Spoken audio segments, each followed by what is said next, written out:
Vaš oddelek, nekoč oddelek za abdominalno, je v tem obdobju, v zadnjem obdobju postal tudi klinika.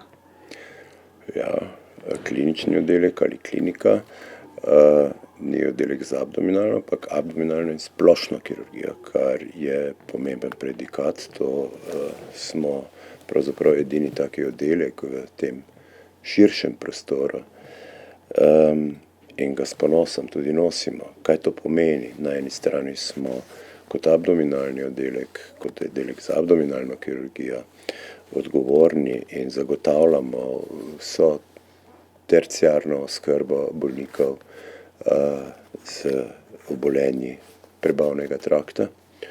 Na drugi strani pa s predikatom splošna kirurgija zagotavljamo vso urgentna stanja iz področja splošne kirurgije. To nam sicer daje dodatno delo, pa vendar se kirurgije radi delamo. Kaj pa to pomeni za paciente? Kaj je ta kliničnost, ki je najverjetneje plod večletnega truda, v primerjavi sedaj z oskrbo, ki jo v svetu poznajo? Ja, za paciente se pravzaprav dosti ne spremeni. Zagotavljamo enak nivo dela, kot pa smo ga zagotavljali že v zadnjih 10-15 letih. Sam predikat klinični oddelek pomeni samo eno potrditev našega dela na strokovnem, znanstvenem in pedagoškem nivoju. Povedati je treba, da je ekipa sestavljena da ekipo sestavlja 16 kirurgov, vključno z menoj, kot predstojnikom tega kliničnega oddelka in pa vsaj 40 medicinskih sester. Celotna ta ekipa, celotna ta vojska deluje na tem oddelku in zagotavlja to, kar klinični oddelek za abdominalno in splošno kirurgijo tudi nudi našim bolnikom vsaj v vzhodni polovici Slovenije.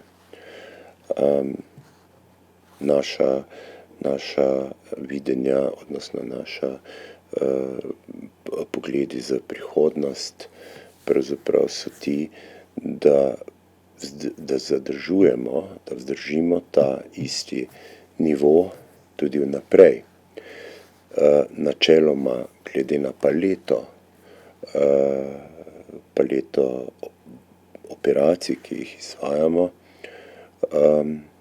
in glede na smiselnost, se situacija v bodočnosti ne bo dosti spremenila. Edino bistveno spremembo, ki jo pričakujemo, je uvedba robotske kirurgije, ki z obljubo direktorja in z obljubo sveta te ustanove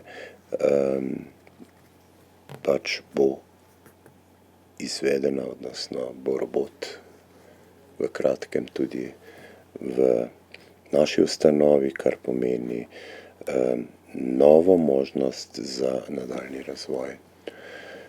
Tako na našem oddelku, kot tudi na drugih oddelkih, pri čemer je v prvi meri misliti na urologijo, urološki oddelek klinike za kirurgijo. Kliničnost najverjetneje ne pomeni, da ko enkrat kliničnost dobiš, da jo do smrti imaš. Najverjetneje je to proces, ki se mora še nadalje potrjevati. Seveda, spomnite se člankov iz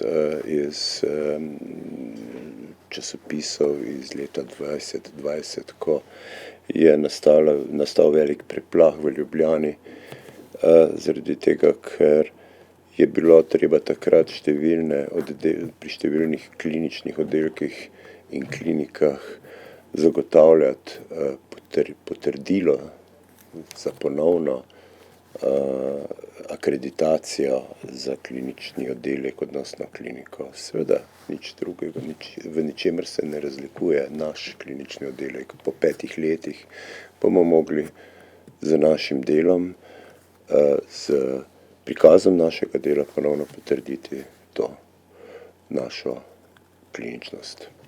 Vsakodnevna praksa na našem oddelku je, da si zjutraj predajamo dežurno službo na skupnem sestanku, kjer kolegi, ki so dežurali in bili v urgenci, predajo bolnike, ki so jih v dežurni službi opazovali ali operirali. Pogledamo tudi vse slikovne materiale, ki so bili v zvezi z njimi narejeni in prediskutiramo nadaljne ukrepe.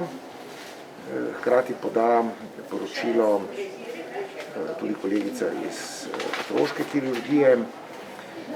Potem običajno pregledamo skupaj tudi histološke izvide za bolnike, ki so bili operirani programsko, in jih tudi prediskutiramo, če obstaja včasih kakšna dilema, in začrtamo nadaljne ukrepe. Nato pa sledi vizita zdaj v tem trenutku pač na naši 10. etaži zaradi še vedno prisotne COVID situacije, ker imamo našo intenzivno nego, kjer so pravzaprav bolniki, ki so imeli večje kirurške posege in so intenzivno opazovani in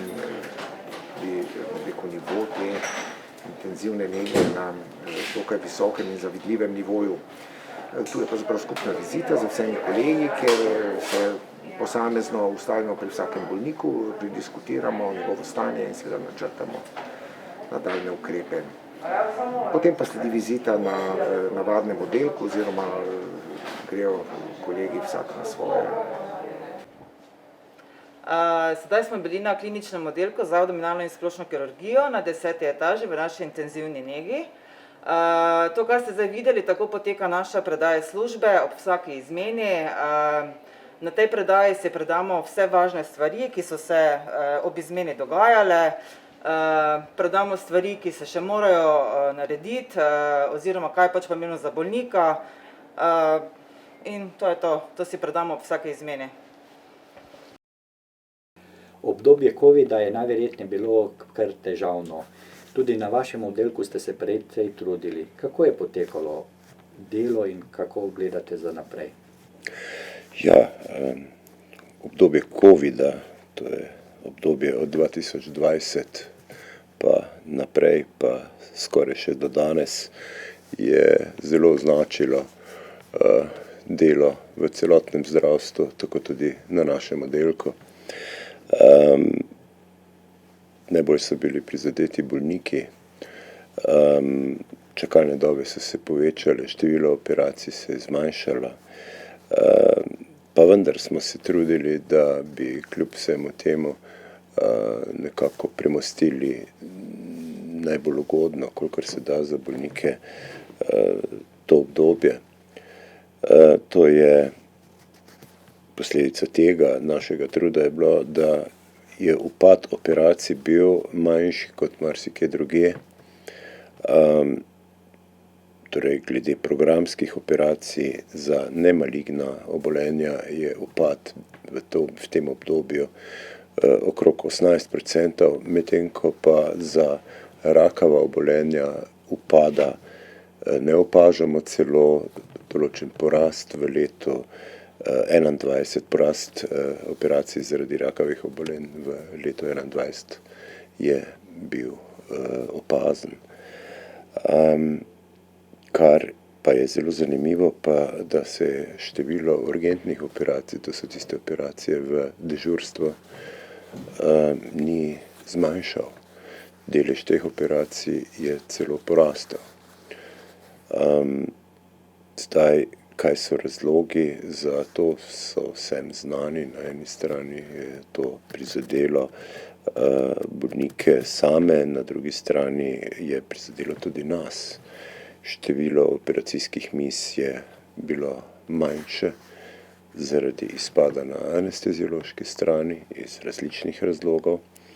Zaradi prerazporeditve kadra iz našega oddelka, pa tudi zaradi bolezenskih izpadov, pa se je pomembno zmanjšal tudi delež iz ekipe v tem obdobju. Kaj pa za naprej?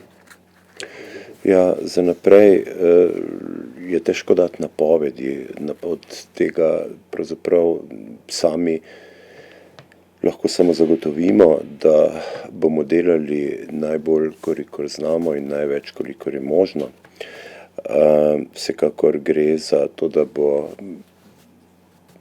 ministrstvo moglo na nek način podati neke predloge za ukrepe, kako bomo nadomestili izpade operacij v obdobju korone.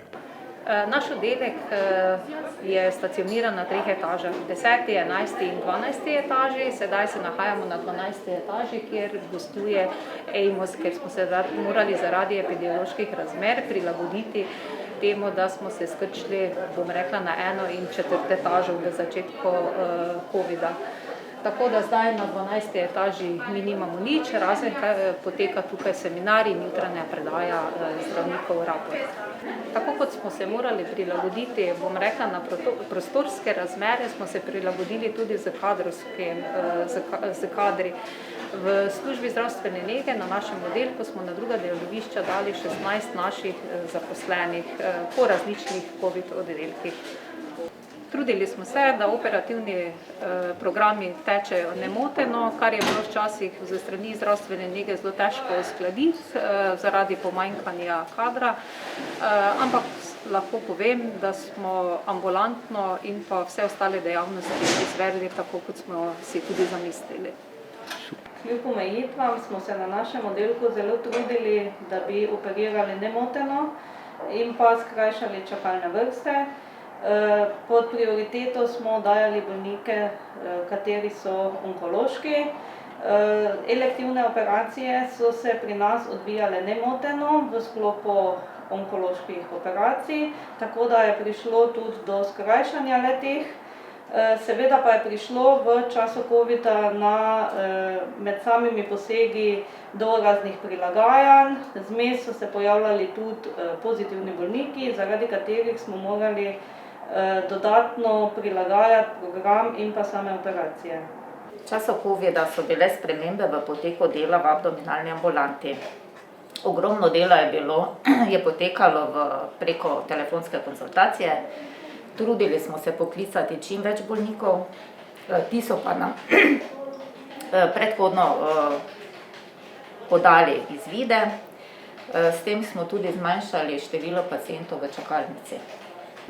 Da je delo na oddelku in v ambulanti potekalo nemoteno, gre predvsem zahvala vsem našim zaposlenim, saj so z razumevanjem in strpnostjo sprejemali vse dodatne izzive in naloge, ki nam jih je prinesel COVID. Pri tem pa izvajali kakovostno in varno zdravstveno nego za naše paciente.